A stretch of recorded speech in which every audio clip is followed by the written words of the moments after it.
welcome back here to Leading Our Own Way here on YouTube to part 2 with Pamela McGroarty.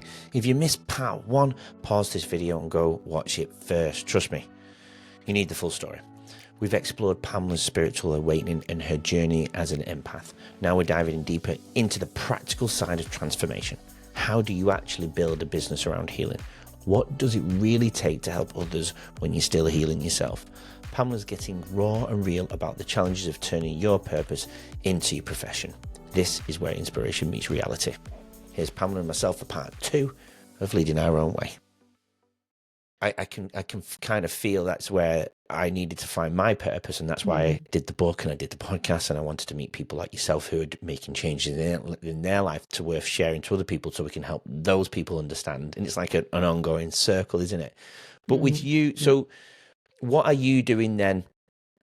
What do you do to prepare yourself now, for example, maybe in the morning or every day? Is there something that you do to set yourself up well?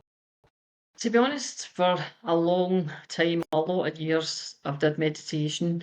I also learned mindfulness, and that really helped me to slow my mind down. Yeah. I'd always used guided meditations, but it's more of a recent thing now.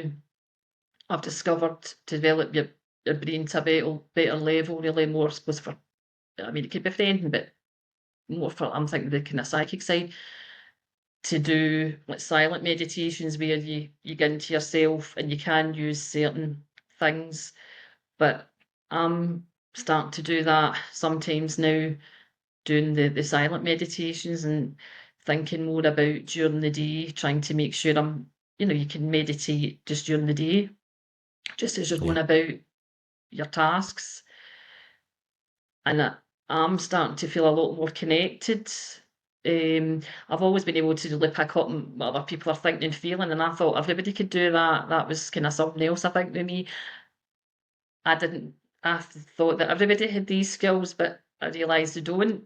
It's something I've always had. I've always kind of knew. So it's made things a lot clearer for me. And recently, I've been reminded to exercise, which I had neglected for a while. And that came back to bite me because I'd actually pulled my back. And then I thought, right, you'll need to start. So basically, I've got exercise in my physio just now, but along with me doing healing frequency music and as well as doing like treatments to myself, it's improved really pretty quickly from where it was. But I realised that exercise is something that's important for me as well, to give myself some me time. I like reading. I like listening to music, different things like that. And it's just sometimes a bit getting quiet time even, and just on my own for a wee bit. I've started journaling again. Nice. Writing's a real thing for me as well, so I like writing poetry sometimes. Words has always been a massive thing for me. I mean, I loved English at school. I loved writing essays and things like that, writing stories. So that's something for me as well that I'm bringing back in again, just to make sure that I'm looking after me. And setting boundaries is a big one for me, because for years I didn't really set boundaries, or maybe wasn't very good at keeping them, but now I'm getting really quite firm in that. In terms of what people pleasing, things like that. Well, I was a people pleaser really for years, and I conformed for years. I realised I was a conformist. I thought I had to conform, like if that's your boss, you can never say anything, that's your boss, or you must follow rules and regulations. But now I'm going more away from that. It's not like I'm going to run havoc, and I know that you have to respect other people's feelings and treat other people in the way you want treated. But I'm not just accepting everything now, and I'm thinking, well, I can do it my way. Whereas before, I would have thought, oh no, I need to do it the way it's meant to be. I've got to do it what I thought was the right way, but maybe necessarily wasn't. Yeah. Yeah. For me, anyway. Yeah, of course. Everyone's different, aren't they? And different work. And again, that's the reason why the podcast exists, because there's a million different things that might fit into somebody's life that can just help them. With journaling, then, what type of things would you journal? Would you reflect on your day? Would it be more gratitude type things? I've done different things on it. I do the gratitude more in my head now. I do actually do gratitude regularly as well. I find that Mm. very helpful. But there's also the kindness thing as well is a big thing. To be kind to others, but as well as to yourself. That was a big thing. I wasn't kind to myself for years, and that was a big thing as well. And I have developed self-love. I think that's still to fully come into place, but that's, really getting there. And me being kind to myself. If I make a mistake now, it doesn't bother. If I made a mistake, I really wasn't good with that and would beat myself up. Now I can actually laugh if something happens now, whereas before I'd go, oh, what have I done? And, get down a bit of a rabbit hole. So I know there has been a lot of changes and a lot of development. And I give myself a pat on the back for that. I've never really done that before as well. I just Good, yeah. used to go, oh, but you could be way up, at the top of the hill. No, wait a minute, you've got to go certain levels before you get to the top of the hill. So I'm really getting content with where I am and realising that I'm serving a purpose and I have a purpose, and that makes all the difference. Yeah, and that will come clear as we go. And as you know, my final question is, what is your purpose? So it'll be nice to align that and finish it off that way. So where did this all begin for you then, growing up? Maybe where did this fear set in? Where did this Well, dissatisfaction, anxiety, root cause begin? And usually, well, my guests can mm, get to childhood, but where did mhm. it begin for you? I think it's just my personality, something to do with it. I was oversensitive, I would say. If anything was said to me, or I would really take it to heart. And I think I was maybe a bit 4 when my mum had went back to work full time. And I think I found that difficult looking back on it, with me being so sensitive. I had older siblings. But then when I went to school, I think, to be honest with you, I think I'd always felt different. Now, sometimes people say that and you think, what do you mean? But I think I had always felt different, even within my family. I think I'd always felt a bit different from them. I remember being a teenager and thinking, am I with the right family? I know that I didn't love them and care about them, but I just felt a bit different. And How? at secondary school, I was bullied for a year, so I think that's Mm. really when it became that I thought there was a problem with me. I think I kind of blame myself in a way for being bullied. Or, was I not good enough as a person, No, no or excuse to what, be why bullied. wasn't I the same as everybody else? What can I ask? What do you think it was that when you analyze that? Oh God, am I with the right family? What was different to them being all similar towards each other, but then you being completely different? I don't, I think I think it was just to do with as I'm saying, I think I've always had a bit of a psychic ability. I mean, I didn't realise it was I there. was wondering if So it was that. I think that's what it may be. Mm, But I was just very, very sensitive, and I've always felt very, very, very deeply. But I've learned to protect myself from that and not take things on so much, but that took a long, long time. I was just very sensitive to everything because, like, remember as a teenager, you can be a bit, you know, your hormones and whatever. And I remember being told, oh, I wasn't to, get annoyed, maybe I don't raise my voice. So I was very much like, I'd take on things, but what was said to me, and I'm saying, all right, I can't show anger. So I think then I started to internalise emotions, which mm. I think can cause anxiety as well, because you're not showing your true self to the world. You're holding feelings in. You're not verbalising, and only to yourself. So I think that starts to mess with your head when you start to do that. Were you a happy child? Not always. Eh, mainly, but it was just to do with, I think I'd never felt dead rooted in the world, as if dead connected to the world sometimes. I'd felt a bit on the outside sometimes. So sometimes I felt some kind of disconnect. So I think that, caused that kind of bit of anxiety as well. And then it makes you want to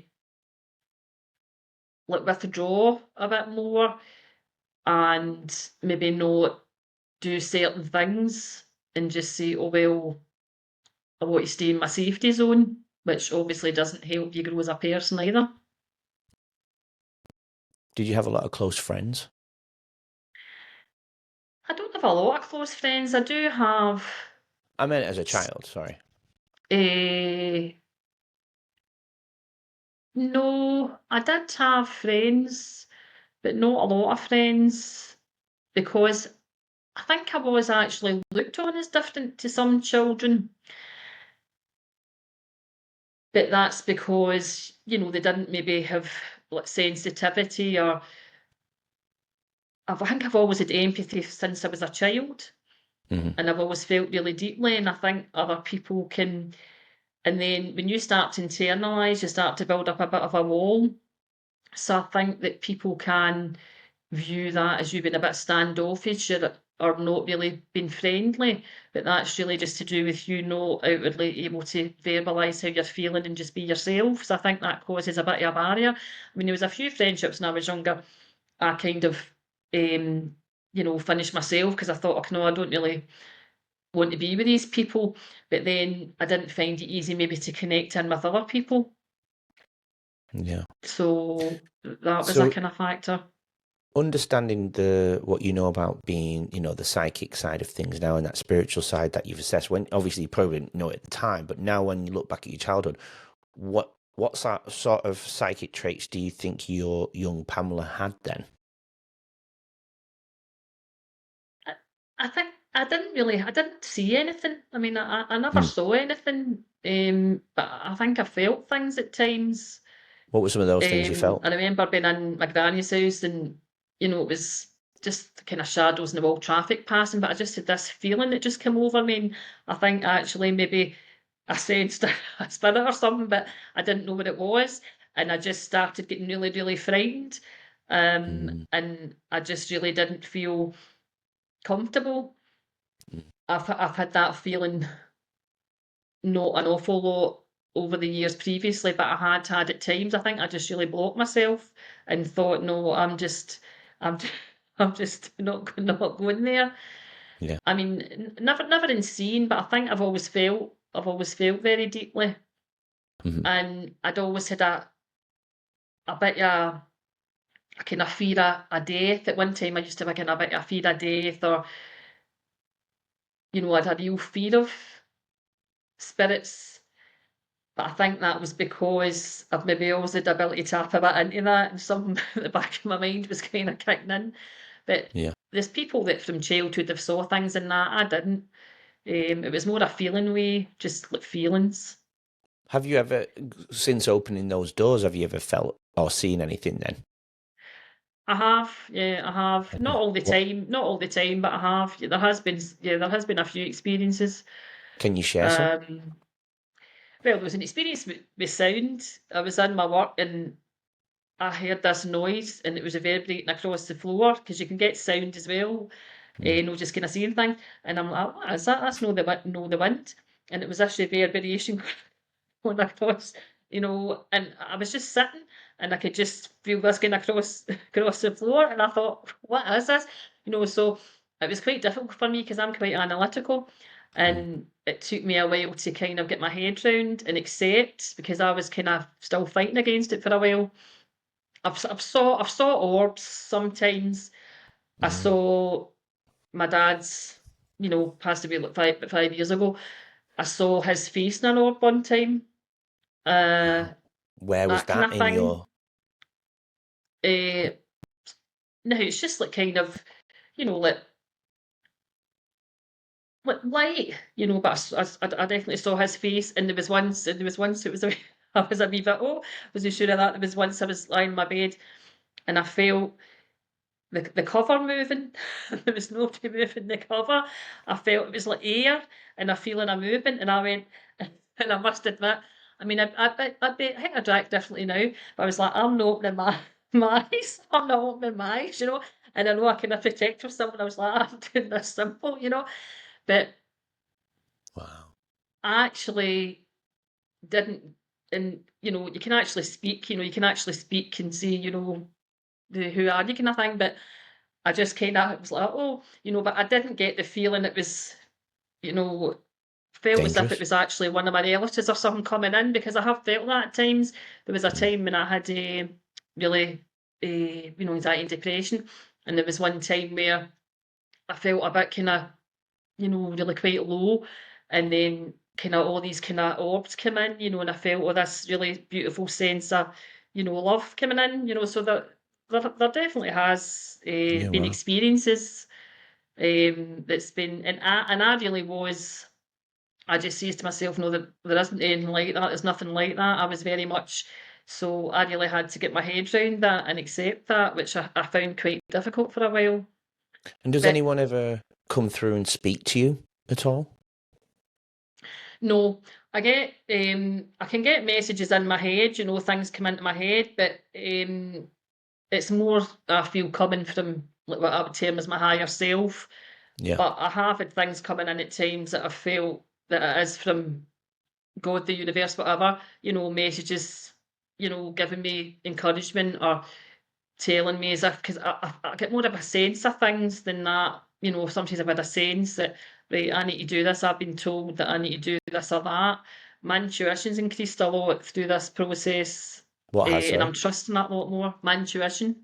Oh, yeah, you meant, yeah, intuition, yeah. Because that is a big psychic thing, your intuition, developing your intuition and trusting your intuition. You know, you're told to like, follow your heart rather than your head, which I haven't found easy because of the Mm, way I'd lived my life for years. But now I feel I'm getting a lot more content doing it a different way rather than relying on the mind. And there was a bit of a to and fro going on, and I'd say to work through that.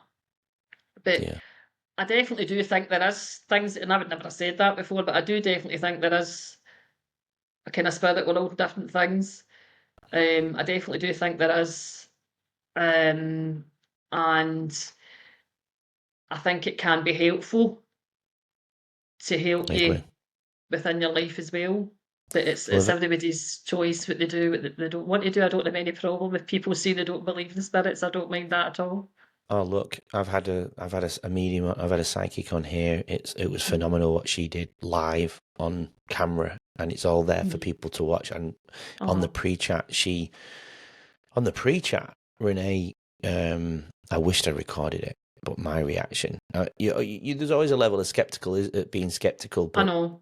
Renee come out, it blew my mind. We teared up, Mhm.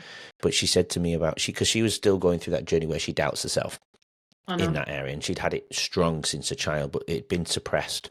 And that was part of her mental health journey because that was being suppressed. And she's now Mhm. 25, Yeah, 26, started to yeah, embrace it. yeah. And in the pre-chat, she mentioned she didn't want to say the names, but she said the initials.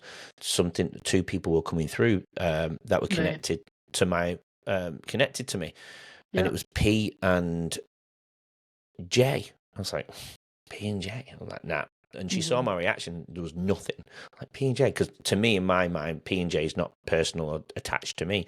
And she said, Uh-huh. she said Pam, not you, but Pam Uh-huh. and Jean. And I said, Mm. and I just my headset came off because Pam and Jean are my mum's two best friends Oh, right, okay. who had passed away in the Right. last 10 years. Yeah, yeah. I mean, they're not Mhm. two names that are everywhere. It's not like Uh-huh. a John or a Yeah. Daniel, Mhm. Pam and Yeah, Jean, two yeah. best names, and she put them Mhm. together. Like if she'd gone Pam and Paul or Pam I and know. I don't know, but both of them blew me away. I Mhm. wish that was anyway. I ended Oh, up doing a live thing. She did more things, and I yeah. got pictures. I got my mum on the phone and everything. It was Mhm. fantastic. Mhm. So if anything comes through for you today on here, let me know. Mhm. I mean, you forget things as well sometimes, because the Yeah. course I was doing just now, she says, get a notepad and write things down because you can forget things. Because when we're just talking, it's come into my mind as well that the sense of smell comes in with me on occasion. Like I smelled my granny's perfume one time. She always used tweed, and I smelled tweed. Things like that Yeah. that you just can't explain. Yeah. And I mean, everybody's got psychic ability, and we can all develop it. I think some of us can maybe have more than others that have had it for a child, but it's more a feeling thing with me. But sometimes I haven't, like, I feel like kind of messages type thing, like, and I have felt it's came from like my gran or whatever, or doing treatments. I do get pictures coming in sometimes, pictures of certain things, or doing meditations, pictures will come in. You feel as if you're kind of traveling a bit somewhere, it's, but I think it's strange because I think if you don't follow what you're meant to do, it does cause a disconnect, and I just think it's weird. I'm saying to myself, am I actually voicing this? Because at one time, I just never ever thought in my life that I would ever follow. And it's not to say that I'm going to go on to be a medium and anything like that, but I just never thought I would want to develop my psychic side. I mean, there was stuff we done in the course and things, and I'm saying, God, this is really, it was weird to get your head around, but it was amazing once you've done it, and I think it's been beneficial. Oh, great. Well, if it's paying off and it's working for you, you got to roll with it, don't you? That's what it's all Yeah. about. So with you've said a few times about being uncomfortable. I remember in the pre-chat you've always kind of felt uncomfortable within yourself. Is that a good summary? Is that a good way of saying it? Yeah, yeah, I would say so, really. But now I'd say that's definitely changing. Yeah, good. I'm becoming a lot more comfortable with myself, and I realise that I've got a voice and I've got the right to use it. I can use what I've been through to help other people. And I realise that that's why I've had this journey, because it was for me to get knowledge and experience to help other people and let people know that you can be. Mm. You're calling your mature years before you really totally turn things around. It's never too late to change. And that was a big message I wanted to give to people. Yeah. So, and you also mentioned at the beginning of the episode about anxiety and depression. Talk to us a little bit about your anxiety and depression in your life then, and what you went through in that Well, basically, period. I had postnatal depression after I had my daughter. That was the first time. But there was another, I think it's been 3 times after that. And I think it's really because you haven't been making the changes that you need to make in your life. There's been something missing, and you've Mm. never fully actioned that. So then you come to a point where you just reach a bit of burnout, and it builds up obviously over time. And then I've just had to take a bit of time out at that time, and then work on things to get myself back. And I have. I mean, every single time I've got myself back, and I've never been under psychiatry or anything like that. There's nothing wrong with people who are ever under psychiatry. I don't mean that, but it's never got to a level with me where I've been hospitalised or anything like that. Mm. I've always been at home, but I've just had to take a bit of detach a bit from the world for a bit, take some time off of work, and then work myself to get back into the world again. But that was just, more on a low level. The last time I think it was because I hadn't went deep enough after the work I'd done to continue on.